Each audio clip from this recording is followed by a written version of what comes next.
Whales are magnificent creatures, capable of holding their breath for over an hour and diving to over 1,000 feet deep. But where did they come from? Scientists who support evolution suggest whales evolved from a land mammal. For them, the fossil evidence is so convincing, the evolution of whales is offered as one of the best fossil proofs for the theory of evolution. However, scientists who oppose evolution argue that this fossil evidence is unreliable. Darwin thought that whales might have evolved from bears. In The Origin of Species, he wrote, "In North America, the black bear was seen swimming for hours with widely open mouth, thus catching, like a whale, insects in the water. I can see no difficulty in a race of bears being rendered, by natural selection, more and more aquatic in their structure and habits, with larger and larger mouths, till a creature was produced as monstrous as a whale." Modern evolution scientists have abandoned Darwin's idea of a bear evolving into a whale. Scientists at the University of Michigan suggest whales evolved from this cat-like animal because of the similarities in the teeth, while scientists at the California Academy of Sciences believe this hyena-like animal evolved into a whale because its teeth are similar to some extinct whales. Biologists in Japan suggest whales evolved from a hippopotamus-like animal based on similarities in the DNA. Detractors of the theory ask, if whale evolution is so clear, and if the fossil record is so abundant, why can't evolution scientists agree upon which land mammal changed into a whale? There is great excitement in the scientific community over the discovery of a few important missing links between a land mammal and modern whales. But what's good about these particular fossil whale specimens is that they do show us intermediates in the evolution of whales. And we don't often get fossil intermediates, so we can actually trace the development of characters. Say, for example, the evolution of swimming in whales. We don't often have that opportunity. They have a big exhibit on it in Michigan. I was just there. They have all these things just sitting out there. I mean, they're all there. I mean, you really have to be blind or 3 days dead not to see the transition among these. You have to not want to see it. As shown in this diagram from the University of Michigan Natural History Museum, Ambulocetus is one of the important transitional fossils in whale evolution. It is thought by some to be a walking whale. Just in the last 5 or 10 years, we've had some remarkable discoveries of fossil whales. And in fact, there have been discoveries that have indicated that fossil whales had feet and actually walked on the land. Frankly, I don't know why they could call that creature a whale. I have never seen a walking whale, and I've never seen a pig that flies. And they suggested some of these creatures were intermediate. Frankly, I just don't believe it. They believe that because they want to believe it.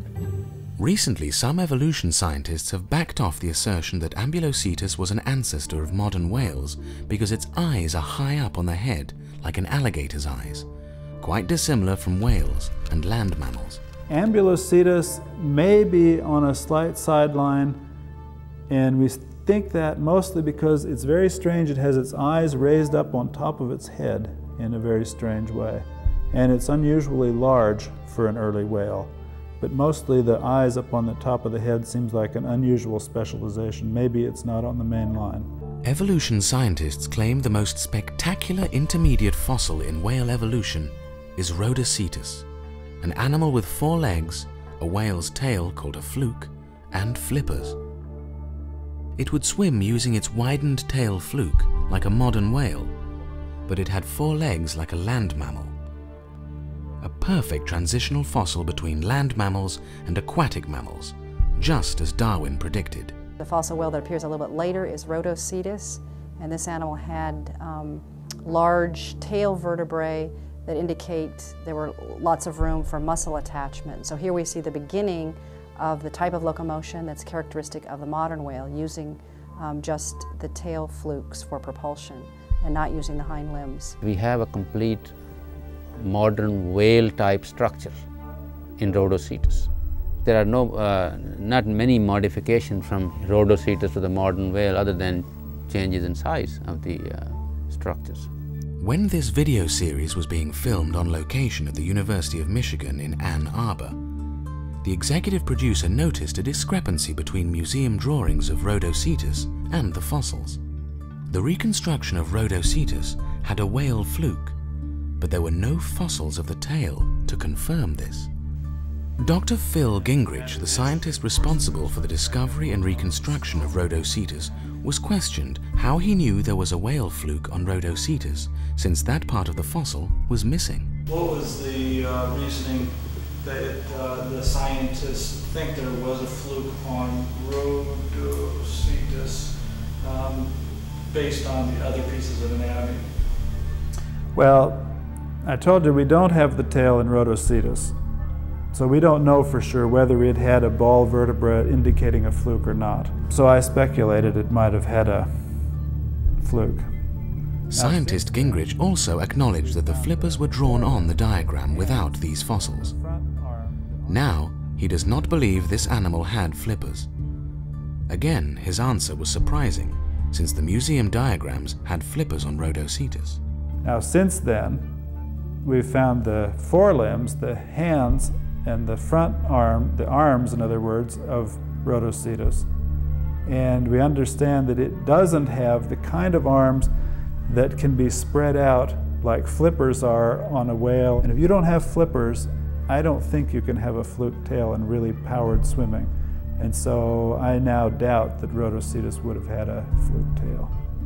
Many experts consider whales to be the best fossil evidence for evolution, but are unaware of these discrepancies. Opponents of evolution contend that whale evolution is nothing more than hopeful supposition. If museum diagrams are redrawn and corrected for various discrepancies, opponents argue that whale evolution is non-existent.